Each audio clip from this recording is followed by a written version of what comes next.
Power star Pawan Singh का एक video social media पर अनुपमा यादव ने पोस्ट किया और उसके बाद उन्होंने इस वीडियो के पीछे की कहानी भी पोस्ट की। अनुपमा यादव ने यहाँ ये बताया कि पावर स्टार पवन सिंह और वो एक स्टेज शो के लिए जा रहे थे। बीच रास्ते में ही उनके बहुत सारे फैंस मिल गए। पावर स्टार पवन सिंह ने गाड़ी रुकवाई और अपने फैंस का अभिवादन स्वीकार किया। साथ ही साथ अपने गाड़ी के कांच का शीशा नीचे करके हार और अपने फैन से शॉल तक उन्होंने ली और विदाउट एनी हेजिटेशन कट और बिना किसी हिचक के। वैसे यहाँ पर ये सारी बातें लिखने के बाद अनुपमा यादव ने ये कहा कि भले ही दुनिया आपके बारे में चाहे जो कहे, हम जानते हैं आप बॉस कैसे हैं।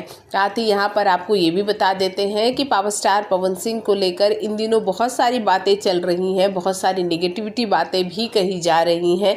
ऐसे में ये वीडियो पोस्ट करके अनुपमा ने ये दिखा दिया है कि पावर स्टार पवन सिंह के लिए उनके फैंस कितने मायने रखते हैं और फैंस के लिए पावर स्टार पवन सिंह। इस पर आपकी क्या प्रतिक्रिया है, कमेंट बॉक्स में कमेंट ज़रूर कीजिए।